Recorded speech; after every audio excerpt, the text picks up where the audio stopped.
तारीख का एक अजीम मोड़ होगा। बातिल के मुकाबले में हक के आखिरी गलबे का आगाज।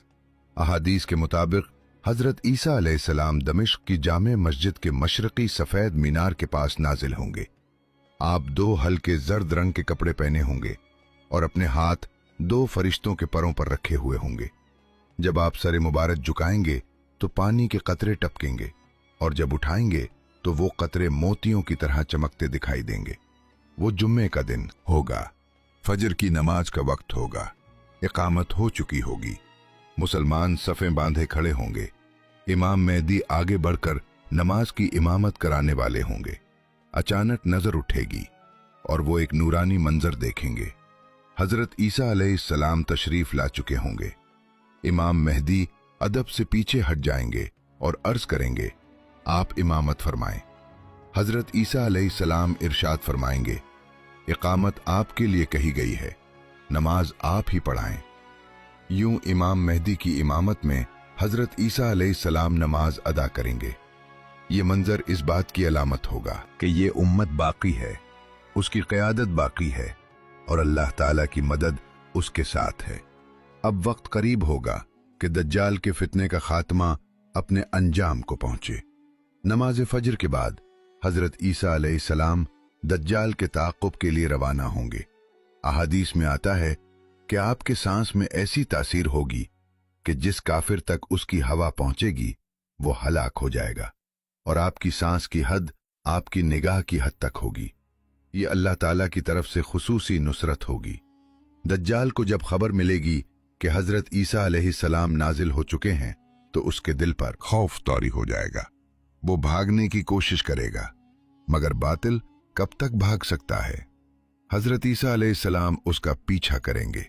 बिलाखिर फलस्तीन के मकाम लुद पर उसे जा लेंगे और वहीं उसका खात्मा कर देंगे। यूं तारीख का सबसे बड़ा फितना अपने अंजाम को पहुंचेगा। दज्जाल के मरने के बाद उसके पैरोकार मुंतशिर हो जाएंगे।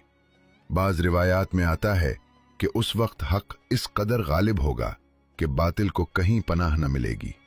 यहां तक बयान आया है कि अगर कोई शख्स किसी दरख्त या पत्थर के पीछे छुपेगा तो वो भी उसकी निशानदेही कर देगा, सवाए गरकद नामी दरख्त के, जिसका जिक्र रिवायत में आया है। ये बयान उस दौर में हक के मुकम्मल गलबे और बातिल की बेबसी को जाहिर करता है। इस अजीम फितने के खात्मे के बाद एक पुरसुकून दौर शुरू होगा। इमाम मेहदी की क़यादत का ज़माना मुकम्मल होगा। बाज़ रिवायात में उनकी मुद्दत क़यादत 7 साल बयान हुई है, बाज़ में 9 साल। बहरहाल ये दौर फितनों के मुकाबले और हक के क़याम का ज़माना होगा। हज़रत ईसा अलैहिस्सलाम ज़मीन पर क़याम फरमाएंगे। अहादीस में 40 साल का जिक्र मिलता है। आप सलीब को तोड़ देंगे, खिंजीर को कत्ल करेंगे और जिज़िया ख़त्म कर देंगे, यानी बातिल अकायद और तहरीफात का खात्मा करके दीन हक को गालिब करेंगे। दुनिया में अदल कायम होगा। जमीन अपनी बरकतें जाहिर करेगी। खुशहाली इस कदर होगी कि ज़कात लेने पे वाला कोई न मिलेगा। अमन का ऐसा दौर होगा जो सदियों से इंसान ने न देखा होगा। फिर एक दिन हजरत ईसा अलैहिस्सलाम की वफात होगी। मुसलमान आपकी नमाज जनाजा अदा करेंगे। यूं एक अजीम बाब मुकम्मल होगा, मगर क़यामत की बाकी निशानियां अभी भी अपने वक्त की मुंतज़िर होंगी। ये पूरी दास्तान हमें एक ही सबक देती है, फितने कितने ही बड़े क्यों ना, आखिरकार गलबा हक ही को हासिल होता है। ये सब वाक़यात महज अंदाज़े, अफसाने या सनसनी खेज कहानियां नहीं हैं। ये वो खबरें हैं जो रसूलुल्लाह सल्लल्लाहु अलैहि वसल्लम ने अपनी उम्मत को पहले ही बता दी थी। हमारा ईमान है कि आप सल्लल्लाहु अलैहि वसल्लम की हर बात हक है। अलबत्ता औकात, तरतीब और मुकम्मल तफसीलात का इल्म सिर्फ अल्लाह ताला के पास है। फितनों का बढ़ जाना इस बात की दलील नहीं कि हम तारीख मुतय्यन करने लग जाएं या कतई दावे करने लगें। दुरुस्त रवैया ये है कि हम खबरदार रहें, ईमान मजबूत करें, सही इल्म हासिल करें और अल्लाह ताला से हिफाजत की दुआ करते रहें।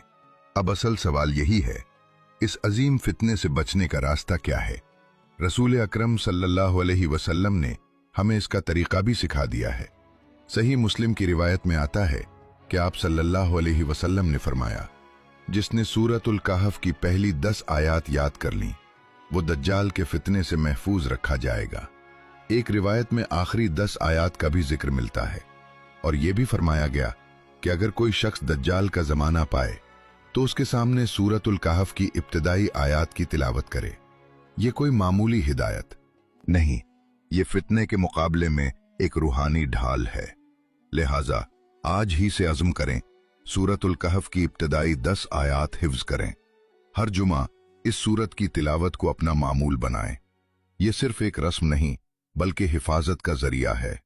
इसी तरह नबी अकरम सल्लल्लाहु अलैहि वसल्लम हमें एक खास दुआ भी सिखाया करते थे। आप हर नमाज में ये दुआ मांगते थे, अल्लाहुम्मा इन्नी आऊज़ु बिका मिन फितनतिल मसीह दज्जाल। ए अल्लाह, मैं मसीह दज्जाल के फितने से तेरी पनाह मांगता हूं। सोचिए, वो हस्ती जिसके गुनाह माफ थे, वो भी दज्जाल के फितने से पनाह मांगती थी। तो हमें इस दुआ की कितनी ज्यादा जरूरत है। हकीकी हिफाजत हथियारों से नहीं, कुरान से ताल्लुक में है, दुआ की पाबंदी में है, सुन्नत की पैरवी में है और इखलास के साथ अल्लाह ताला की तरफ रुजू में है। फितने आएंगे, आजमाइशें होंगी, मगर जो दिल कुरान से जुड़ा होगा, जो जबान दुआ से तर होगी और जो जिंदगी सुन्नत के मुताबिक होगी, वो साबित कदम रहेगा। अल्लाह ताला हमें हर फितने से महफूज रखे, हमें हक पहचानने की बसीरत दे और ईमान पर जिंदा रखकर ईमान पर ही खात्मा नसीब फरमाए। आमीन।